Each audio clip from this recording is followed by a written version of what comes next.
Hey everybody, good morning.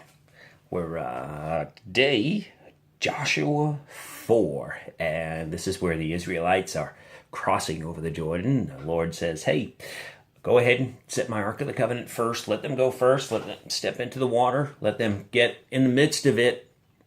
Let them stand there so that my people may cross. And I'm going to pick it up here in verse 10. He says, so the priests who bore the ark stood in the midst of the Jordan until everything was finished that the Lord had commanded Joshua to speak to the people. 11. Then it came to pass when all the people had completely crossed over, the ark of the Lord and the priests crossed over in the presence of the people.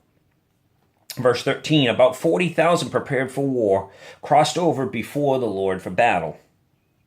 18. And it came to pass, when the priests who bore the ark of the covenant of the Lord had come from the midst of the Jordan, and the soles of the priests' feet touched the dry land, that the waters of the Jordan returned to their place and overflowed all its banks as before. Last verse. Which he dried up before us until we had crossed over. Speaking of the Lord, that all the people of the earth may know that the hand of the Lord, that it is mighty, that you may fear the Lord your God forever. You see, God is telling Israel, he's saying, go take your land, go take your promised land. And so here Israel comes up to a problem. They come up to the Jordan. Here's the problem. The Jordan is in the way of them getting to their promise. So what does God do? God says, listen, in the middle of your problem, let me go hold something back, so you can go fight. You see, God is not silent in our problems. God is not just standing there watching us, just sitting up in heaven going, ooh, let me see what they're going to do now. He's not. You see, God knows what we're going to do. And I believe that this is a biblical principle right here that if we apply to our lives, we'll have a greater understanding of what God wants, how God wants us to operate. You see, when we come into problems, situations, when we come into the sticky parts of life, okay, that the devil throws at us, God will hold back some of it. But he wants us to go forth and fight.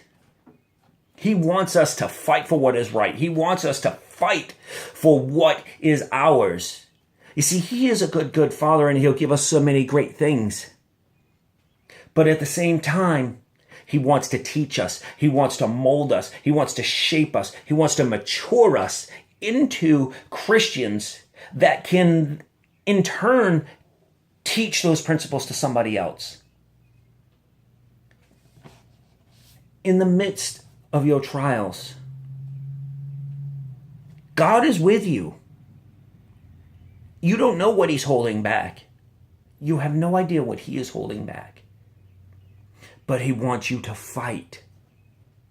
Remember that. Remember, you have to keep fighting. And this chapter here is all about the memorial stones that he tells the one for each tribe of Israel. They take 12 stones, one for each tribe. He says, take them from the midst of the Jordan. And when you get on the other side, build a memorial,